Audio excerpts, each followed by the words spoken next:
Hola, hay un mensaje para ti. Jesús dijo: dejad a los niños venir a mí, y no se los impidáis, porque de ellos es el reino de los cielos. Tú y yo somos especiales. Escuchemos la historia. Ha llegado el tiempo de nuestro rincón infantil.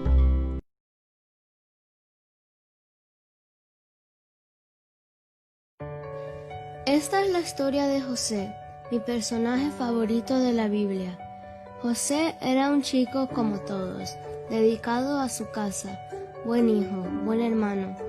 Era el favorito de papá porque era el primer hijo de Raquel, la esposa amada de Jacob. José era un soñador, y es que Dios le había regalado un don. Podía interpretar los sueños. Por eso sus hermanos tenían celos de él, porque siempre soñaba que sus hermanos se arrodillaban ante él.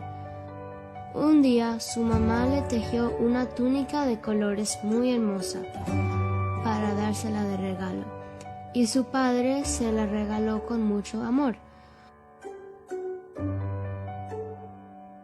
José estaba feliz con su nueva túnica, tanto que bailaba de alegría, pero esto enfureció más a sus hermanos, al punto que un día decidieron venderlo como esclavo a unos mercaderes que iban para Egipto. Le quitaron la túnica y la mancharon de sangre de un cabrito y la llevaron a su padre, diciéndole que José había muerto. Su padre lloró amargamente durante mucho tiempo.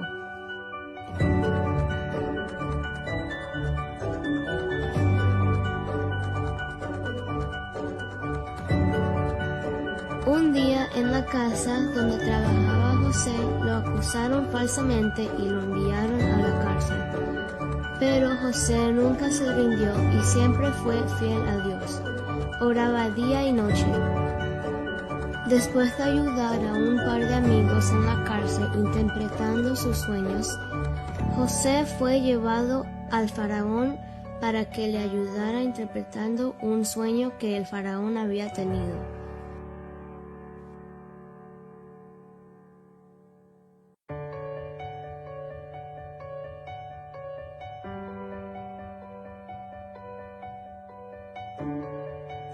En este sueño José le explicó que debía escoger a un hombre de confianza para que lo ayudara a preparar los graneros y a almacenar suficiente comida porque venían 7 años de hambre y tenían que estar preparados. El faraón, sin pensarlo 2 veces, lo escogió a él para que fuera su gobernador y lo ayudara en el reino.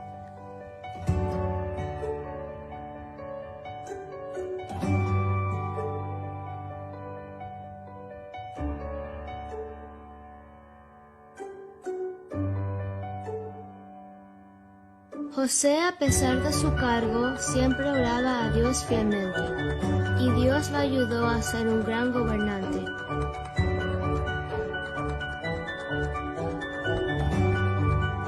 Finalmente, José pudo ayudar a su familia en los momentos de escasez y pudo reunirse de nuevo con su padre después de tantos años de estar separados. Debemos ser siempre fieles a Dios y orar porque Dios siempre tiene un plan para nosotros.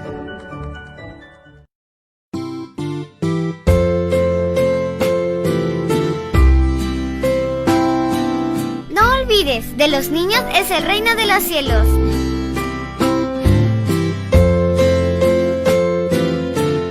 Esto fue nuestro rincón infantil.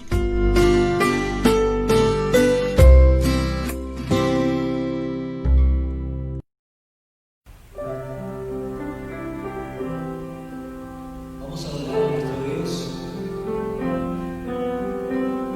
porque Él merece la gloria, la honra, la alabanza.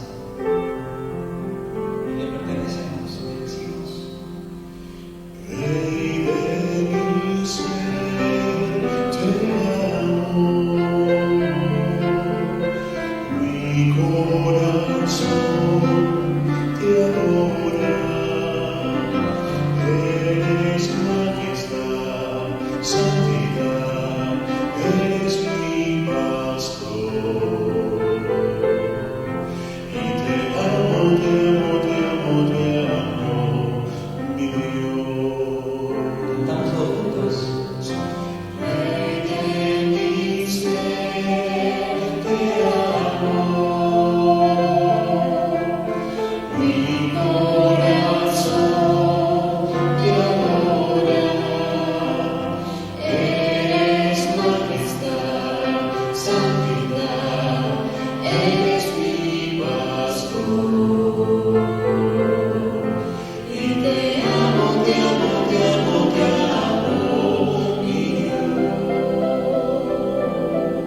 aunque no pueda ver, estás sobrando, siempre estás sobrando, siempre estás sobrando, aunque no pueda ver, estás sobrando, aunque no pueda ver, estás sobrando, siempre estás sobrando, siempre estás sobrando. Milagroso, abres caminos, cubres promesas, luces tinieblas, mi Dios, así eres tú.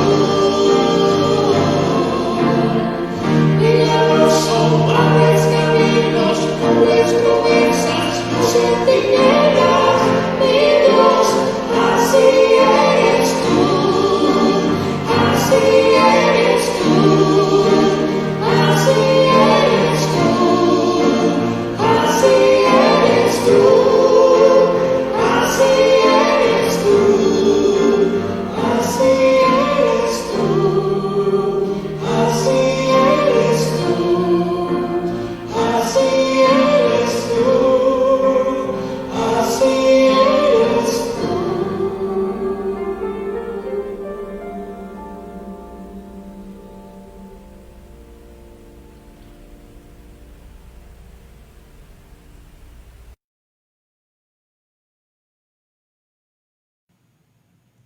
Feliz sábado a todos, es un placer el poder estar en este lugar, en esta mañana.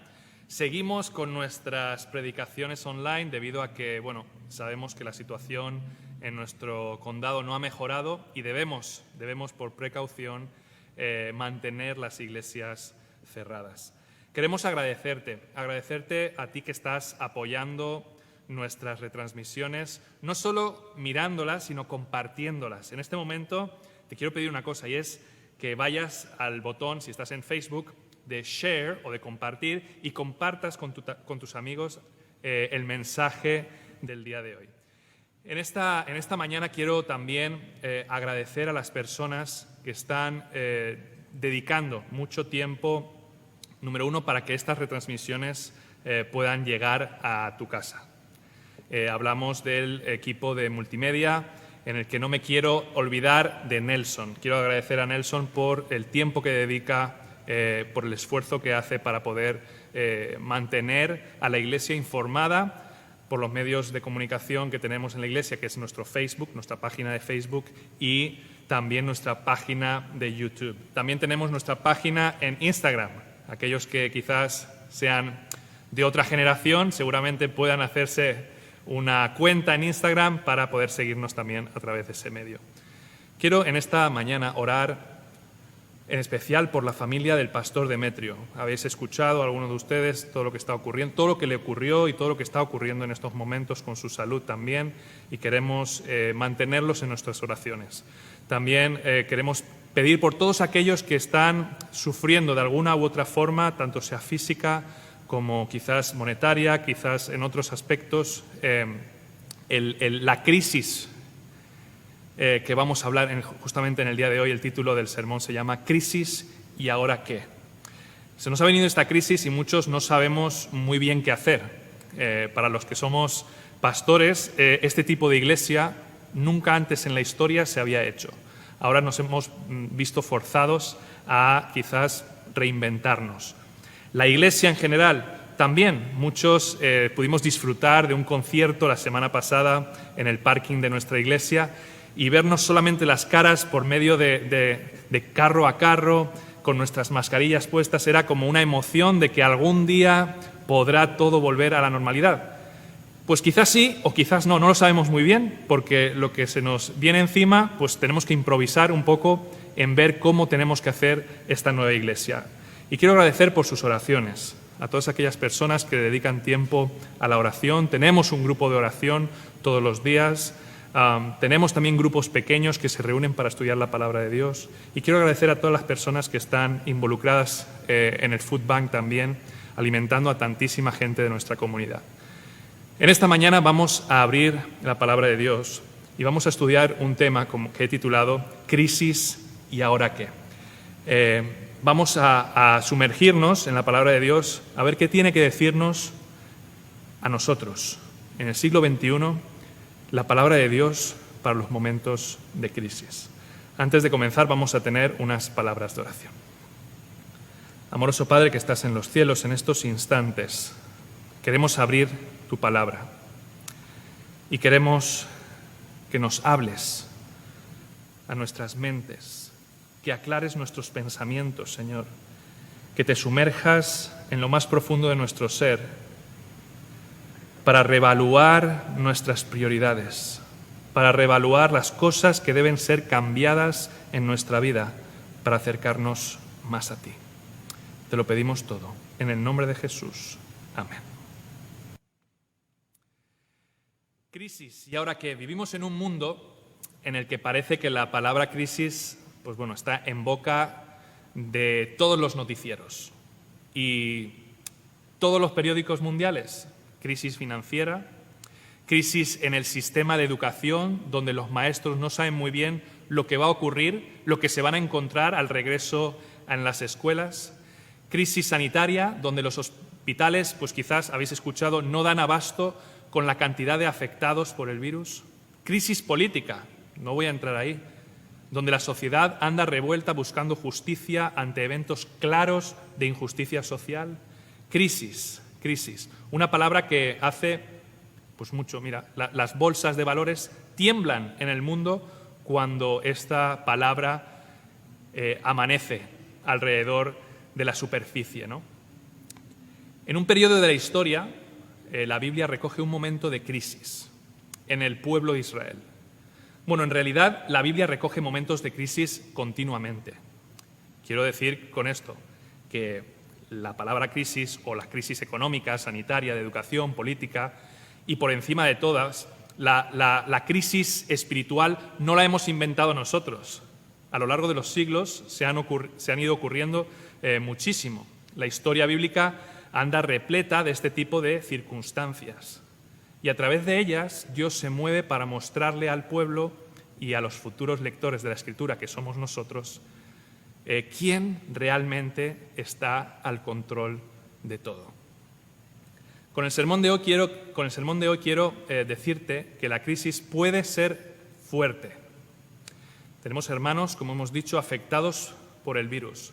Tenemos hermanos sufriendo la ansiedad y la depresión en estos momentos porque sienten que hay situaciones que no pueden controlar.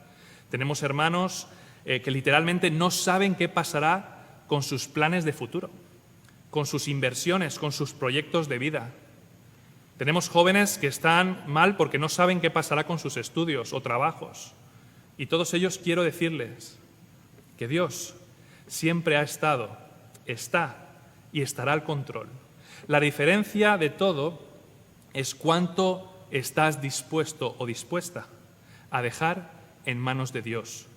Confía en Dios en los momentos de crisis. Al hacer la voluntad de Dios, Él te bendice. Quiero hablarles en el día de hoy de un rey que tuvo que decidir qué hacer en su reinado. Su nombre es Ezequías, y Ezequías fue un rey que le fue fiel a Dios.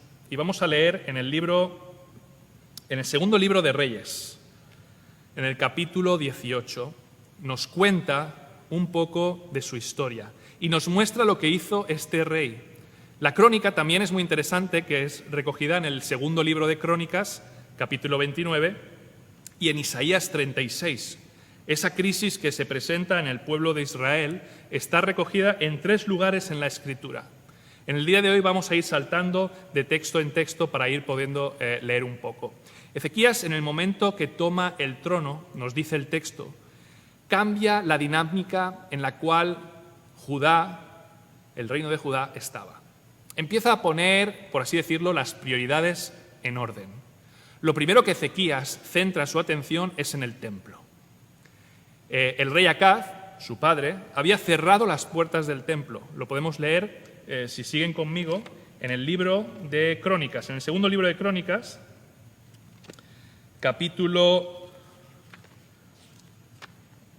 segunda de Crónicas, capítulo 29. Segunda de Crónicas, capítulo 28. en el capítulo 28, versículos 24 en adelante. Y nos dice así: además de eso, recogió Acaz los utensilios de la casa de Dios y los quebró, y cerró las puertas de la casa de Jehová, y se hizo altares en Jerusalén en todos los rincones. Hizo también lugares altos en todas las ciudades de Judá para quemar inciensos a los dioses ajenos, provocando así a ira a Jehová, el Dios de sus padres. Y el texto sigue relatando cómo Acaz hizo todo lo que no se esperaba de él. No solo cierra el templo, sino que construye altares por todo Jerusalén, nos dice el texto, y ofrece sacrificios a otros dioses. Y lo primero que hace su hijo es todo lo contrario. En Segunda de Crónicas, capítulo 29, del capítulo 29 al 32, nos presenta el reinado de Ezequías con algunos detalles. Ezequías, nos dice la Escritura, que trae de vuelta el servicio de sacrificios al templo en la forma que Dios pidió. La Escritura nos cuenta que el pueblo no había dejado de sacrificar a Dios, lo vemos en otros pasajes, pero que habían empezado a mezclar prácticas. Sacrificaban al Dios de la Escritura, al Dios de sus padres, pero también sacrificaban a otros dioses. Dios había empezado a ser un Dios más. Era una alternativa buena, pero no era la única alternativa. Llegaron a adorar la imagen, y nos dice en Segunda de Reyes, capítulo 18, versículo 4, esto es muy interesante, y quitó los lugares altos, esto nos dice Ezequías, quitó los lugares altos y quebró las imágenes y cortó los símbolos de Asera e hizo pedazos la serpiente de bronce que había hecho Moisés, porque hasta entonces le quemaban incienso los hijos de Israel y la llamó Nehustán. Esto es muy interesante. La imagen de bronce de la serpiente que había sido usada por Dios para hacer un milagro en el momento en el que Moisés está en el desierto, los hijos de Israel la habían convertido en un ídolo. Ya había un sentir de adorar a la serpiente de alguna forma por las curaciones que había hecho en el pasado, y la tradición había seguido en el pueblo de Israel por muchos años. Así que ese joven de 25 años, cuando empieza a reinar, lo primero que hace es abrir las puertas del templo. No solo las abre, sino que las repara, nos dice. Su padre las cerró, pero él las abre. Y restablece, como Dios quería, el sistema de sacrificios dentro del templo. Él entiende que si va a ser rey de Judá, no puede serlo sin Dios. ¿Sabéis? Este joven no se excusa en que su padre hizo las cosas mal, para seguir con esa dinámica, para seguir con ese estilo de vida, para seguir por ese camino. Este joven no se excusa que su padre adoraba todo lo que se ponía delante para hacer él lo mismo. Este joven no se excusa en que su padre fuese un falso en la iglesia. Así que yo voy a pasar de Dios también como él lo hizo porque no me dio un buen ejemplo. Este joven no se fija en su padre para seguir sus pasos porque este joven sabe quién es Dios y quién es Él realmente. ¿Sabes? Si me escuchas en el día de hoy, es tiempo de que sepas qué tipo de Dios es Dios para ti. ¿Qué tipo de Dios es el Dios de la Biblia? Por ti mismo. No por el mal ejemplo que tuviste de tus padres, no por el mal ejemplo que tuviste en casa. Ojalá sea un buen ejemplo el que hayas tenido, pero yo soy consciente de que muchas veces no tenemos o no hemos tenido, o algunos no han tenido el mejor ejemplo en casa. Pero es tiempo de que reconozcas por ti mismo de que el Dios de la Biblia debe ser un Dios personal. Y este joven supo tomar la decisión correcta para ser un buen líder para su pueblo. Y nos dice la Escritura, en 2 de Reyes, capítulo 18, del 5 al 7. 2 de Reyes, capítulo 18, del 5 al 7 nos dice: En Jehová, Dios de Israel, puso su esperanza. Ni después ni antes de él hubo otro como él entre los reyes de Judá. Está hablando de Ezequías. Porque siguió a Jehová y no se apartó de él, sino que guardó los mandamientos que Jehová prescribió a Moisés. Y Jehová estaba con él, y a donde quiera que salía prosperaba. Él se rebeló contra el rey de Asiria y no le sirvió. Hirió también a los filisteos hasta Gaza y sus fronteras, desde las torres de las atalayas hasta la ciudad fortificada. Y aquí vemos a este joven, a donde quiera que iba, nos dice el texto, prosperaba. ¡Qué gozada! ¡Qué vuelta dio la historia de Judá con la influencia de un solo hombre! ¿Te has puesto a pensar que tu influencia en los que Dios ha puesto cerca de ti puede ser igual? A los padres, les hablo a los padres ahora. ¿Te has dado cuenta que tu influencia que tienes en la familia, a las mamás, la influencia que tienen en las familias, tus acciones, tus decisiones, tus palabras, todo lo que hace puede impactar para bien o puede impactar para mal? Vemos que Ezequías decidió impactar para bien a su pueblo, a los jefes, sí, si eres jefe.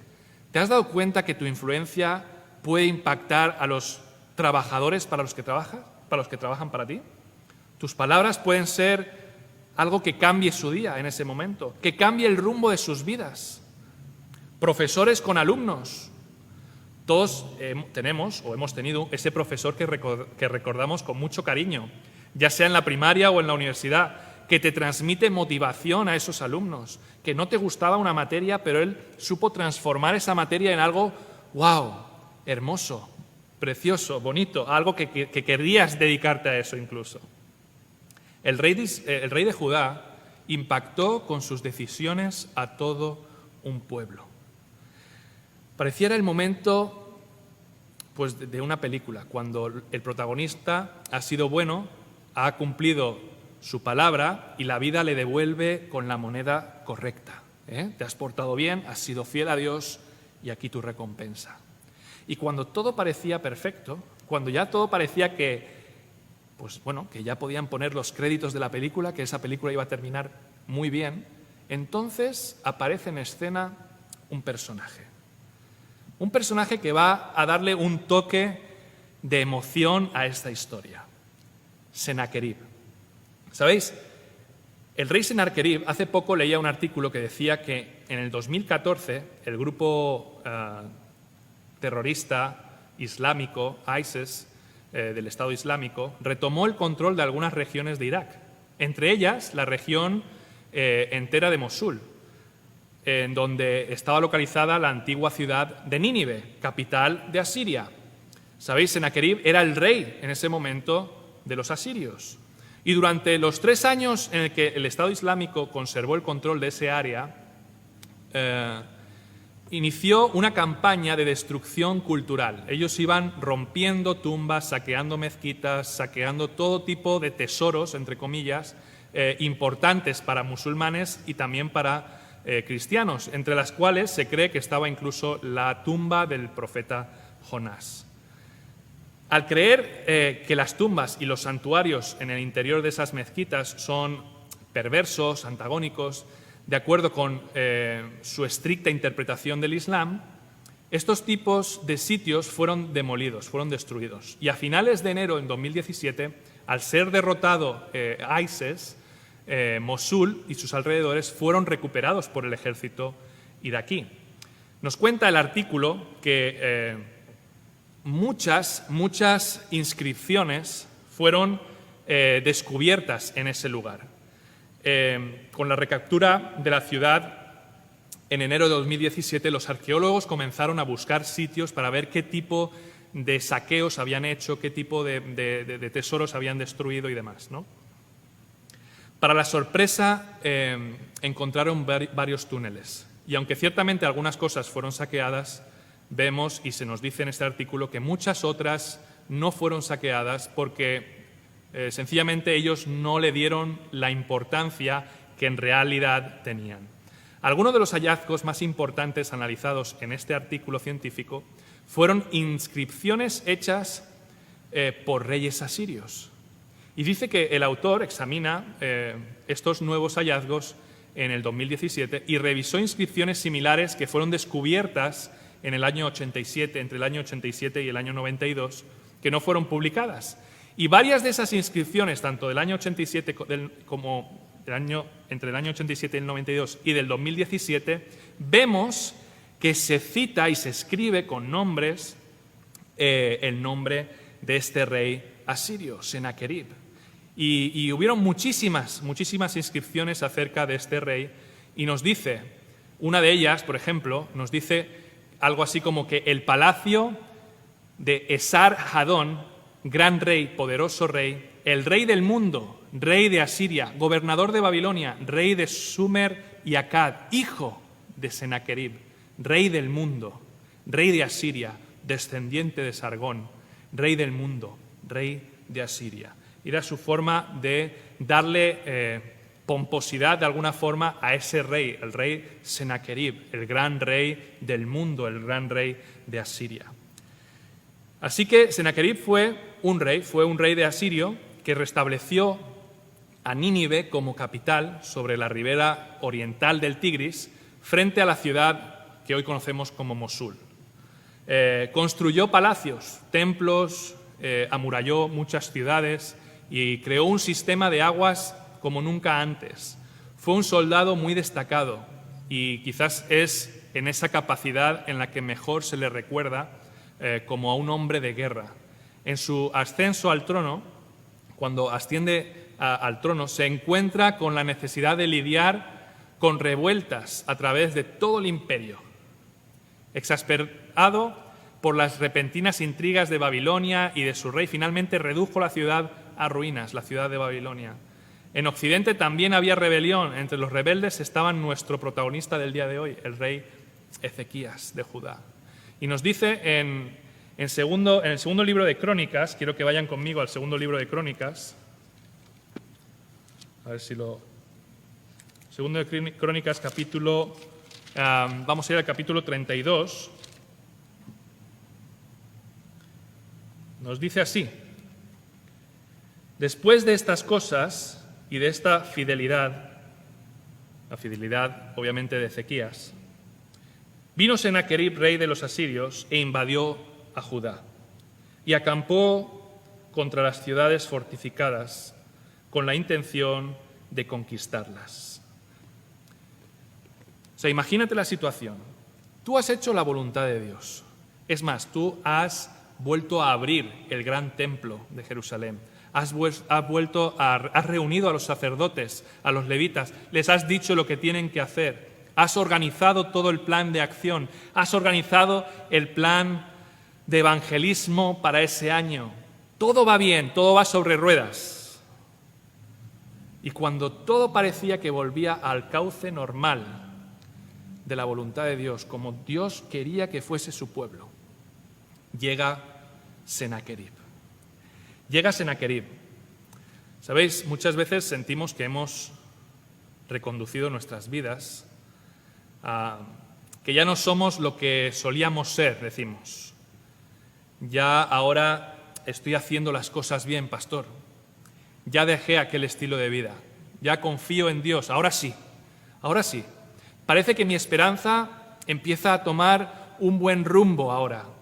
Parece que estoy saliendo de ese confinamiento que por tanto tiempo el enemigo me había tenido, cuando de repente aparece un Senaquerib en mi vida.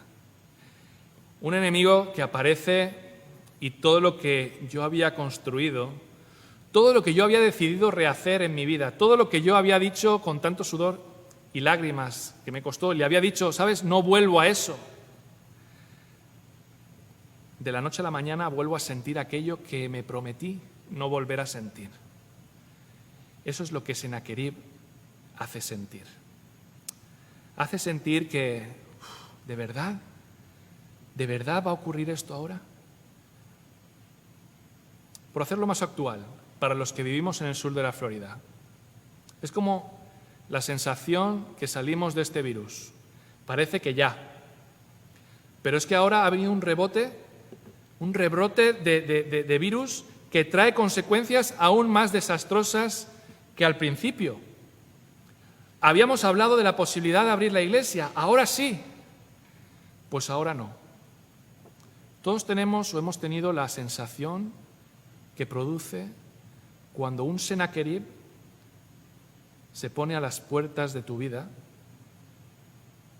y me imagino que es frustrante, desespera. Y estaba haciendo todo lo que Dios me pedía. ¿Por qué me está pasando esto ahora? Pareciera que cuando los hombres y las mujeres de Dios quieren hacer las cosas bien, siempre aparece un Senaquerib en la historia que quiere hacer tambalear el plan de Dios. ¿No os ha pasado antes? No sé, es algo que solamente veo yo.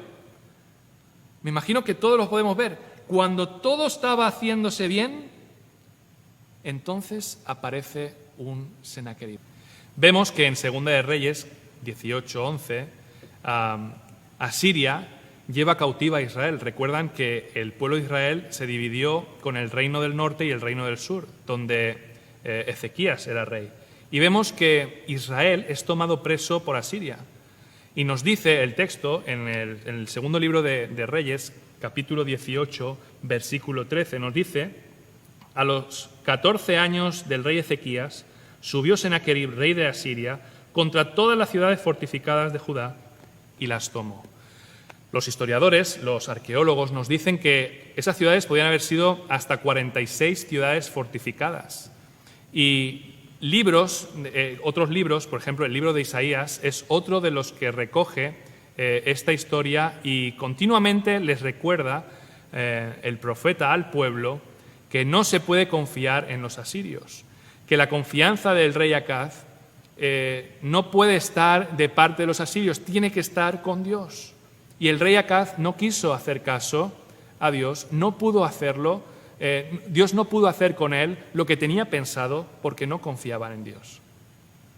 ¿Sabéis? Dios quiere hacer cosas contigo, tiene sueños contigo, pero todo está basado en la confianza. Mi base no puede estar centrada en las circunstancias que me rodean. ¿Qué quiero decir con esto? Que lo que está ocurriendo ahora no puede hacer tambalear mi confianza en Dios. Si quiero que Dios me use, tengo que estar dispuesto a que Dios cambie mis planes.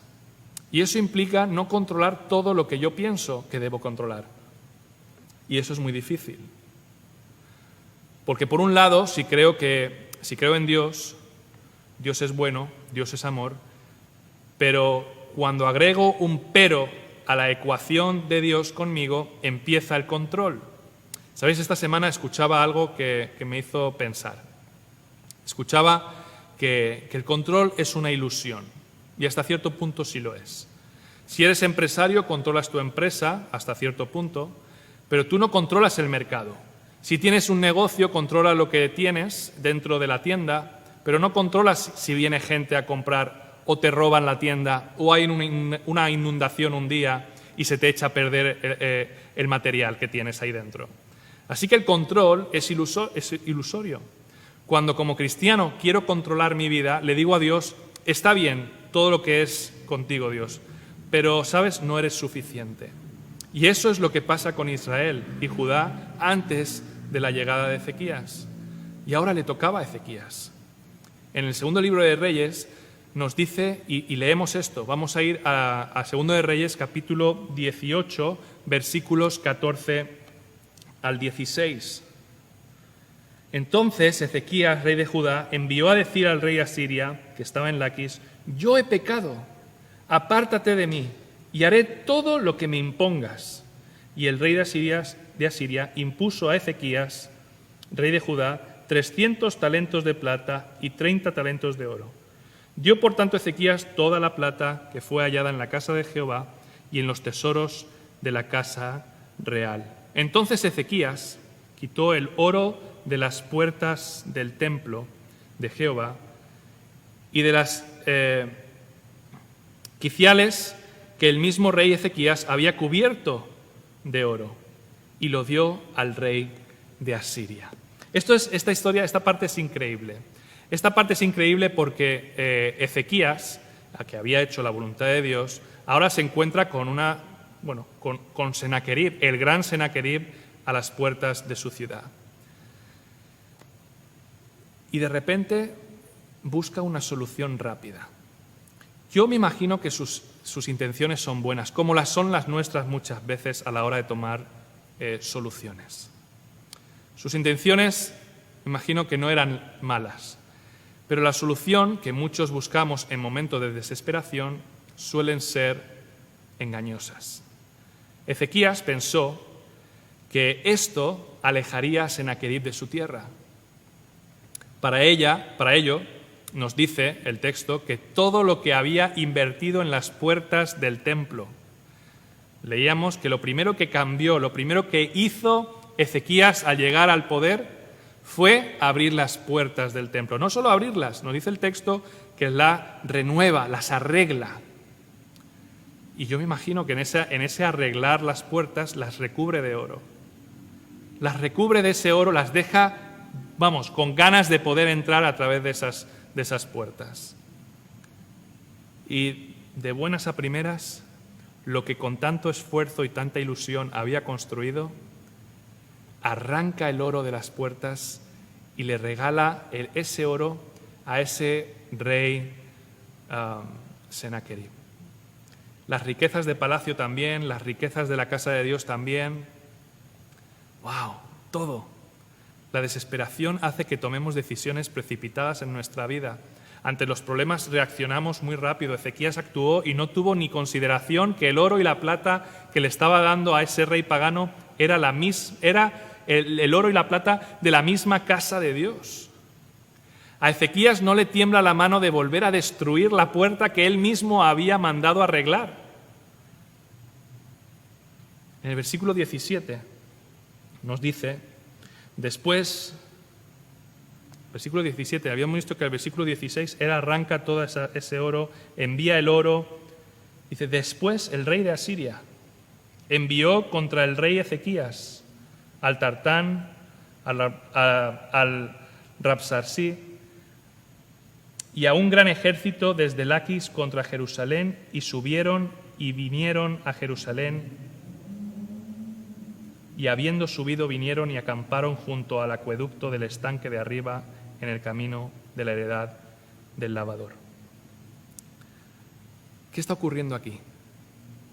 Esa ofrenda de oro y plata no fue suficiente porque el enemigo nunca le es suficiente lo que le des. Al enemigo no hay un poco de ti, no existe la negociación posible, no hay hagamos un trato, no hay déjame en paz, yo no quiero saber nada de ti, no hay no me meto contigo, no te metes conmigo. Él quiere todo de ti.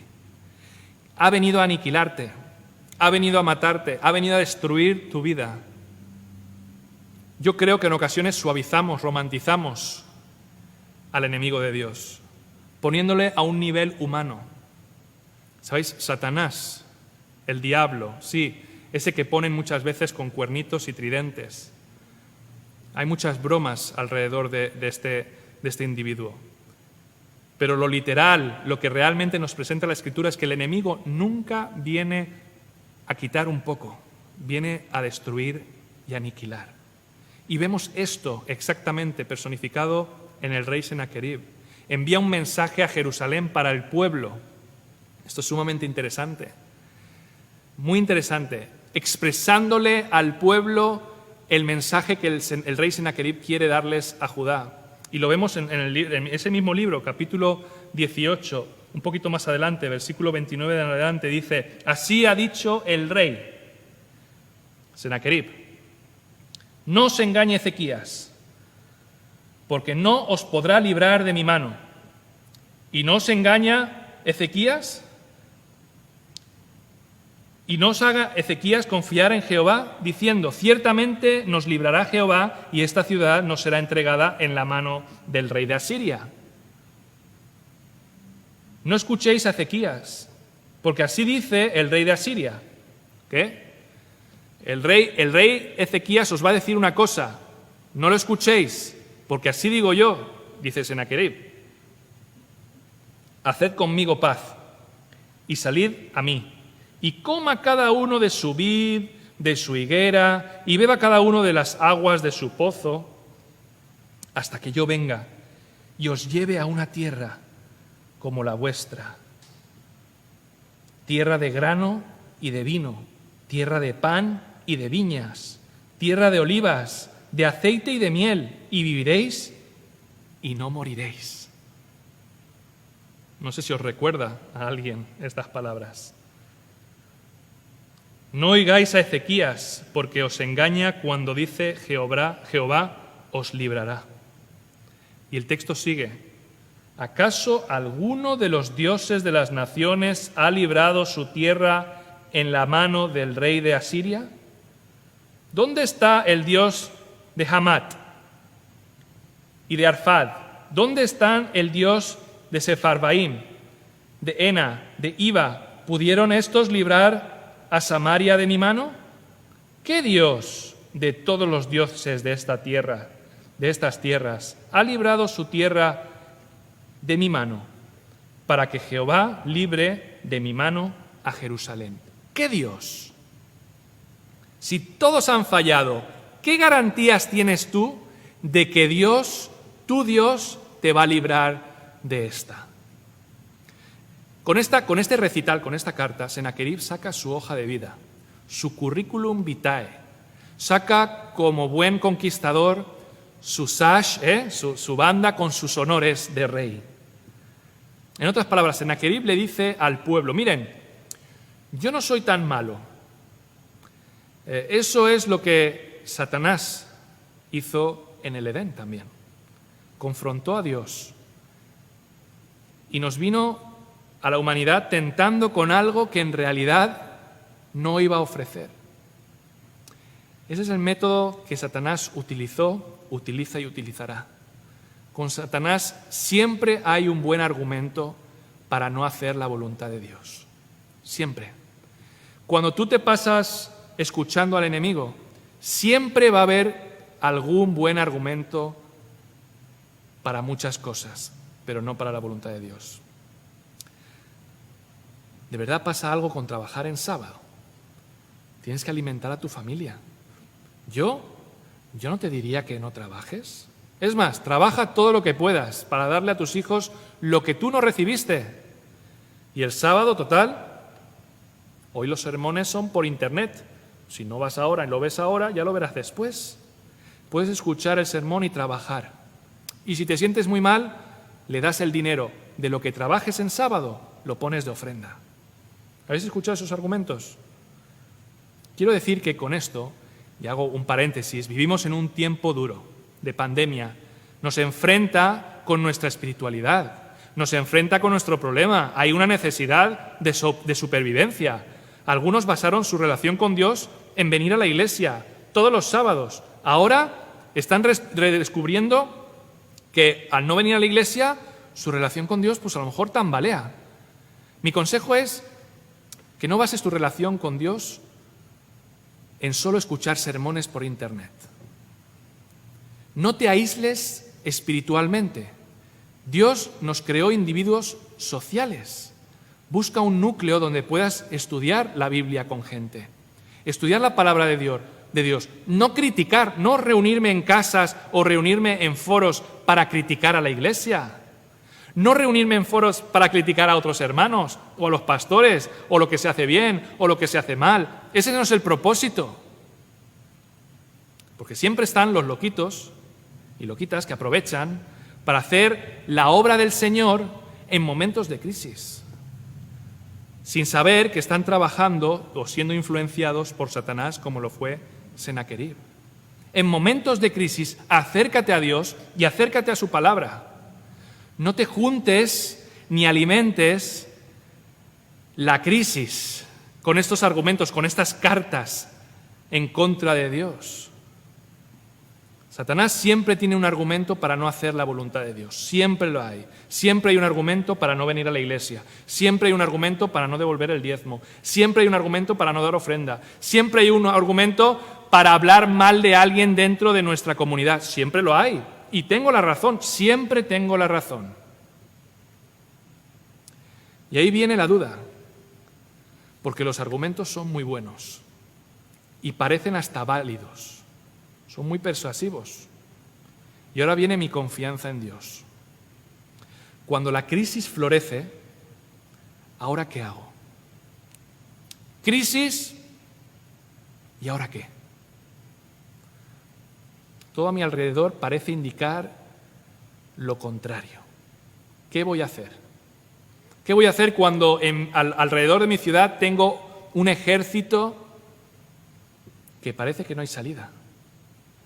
Cuando a mi alrededor todo parece indicar que de esta no salimos, ¿qué hago? Cuando todo lo que el mundo hizo se dejó llevar, pastor, se dejó llevar. Cuando todos los estaban haciendo, bueno, pues él se dejó llevar. Confiar en Dios no es fácil. Cuando todo parece indicar que Dios puede que no actúe esta vez. No lo hizo con otros pueblos, no lo hizo con otras ciudades, ¿por qué lo va a hacer con la mía? En ese instante, ante las blasfemias del rey Sennacherib, que habían sido traídas por el jefe del ejército y otros jefes, incluidos el de los eunucos, Ezequías, al oír eso, al leer la carta, no se lo puede creer. No se puede creer cómo alguien puede hablar así de Dios.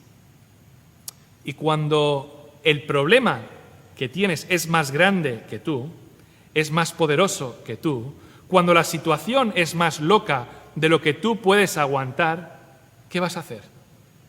¿Qué vas a hacer? Ezequías lo tiene claro. Número uno, no tenía que haber entregado tanto oro, no tenía que haber entregado nada, no tenía que haber cedido ni un poco, pero lo hizo. Pero reaccionó. Ezequías reacciona y se lo entrega a Dios. Y me encanta porque en el capítulo 19 del libro de Reyes, de Segundo de Reyes, cuando el rey Ezequías lo oyó, rasgó sus vestidos y se cubrió con cilicio y entró en la casa de Jehová. Y envió a Eliaquim, mayordomo, a Sebna, escriba, y a los ancianos y de los sacerdotes, cubiertos de cilicio, al profeta Isaías. Y le dicen, y van al profeta Isaías, y le dicen, versículo 6, Isaías le responde, le vas diciendo, ¿qué vamos a hacer? Isaías le responde, así diréis a vuestro Señor. Así ha dicho Jehová, no temas por las palabras que has oído, con las cuales me han blasfemado los siervos del rey de Asiria. He aquí pondré yo en él un espíritu, y oirá rumor, y volverá a su tierra, y haré que en su tierra caiga a espada. Isaías la tiene clara. Isaías escucha lo que Dios le dice. Se acabó el problema. Pero es que Sennacherib no se rinde. Sennacherib vuelve a intentar persuadir. Esto es una guerra. Algunos parece que aceptaron a Dios, vienen a la iglesia, se bautizaron, llevan muchos años y parece que no va a haber más guerra, no va a haber más batallas.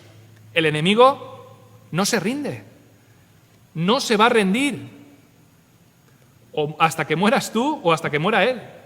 Y él tiene su sentencia ya contada, la misma que le había dicho Isaías a Sennacherib.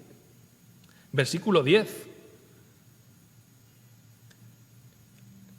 del capítulo 19, dice, así diréis a Ezequías, rey de Judá, no te engañe tu Dios, en quien tú confías, para decir, Jerusalén no será entregada en la mano del rey de Asiria. He aquí, tú has oído lo que han hecho los reyes de Asiria en todas las tierras, destruyéndolas. ¿Y escaparás? ¿Vas a escapar tú? Lo vuelve a decir. Versículo 14. Y tomó Ezequías la carta. Cuando recibe esa carta, cuando la recibe, Ezequías toma la carta de los embajadores y después que la hubo leído, subió a la casa de Jehová y las extendió, dice el texto, Ezequías delante de Jehová. Cuando esa carta llega a Ezequías, la segunda vez que recibe esa carta, porque le vuelve a escribir,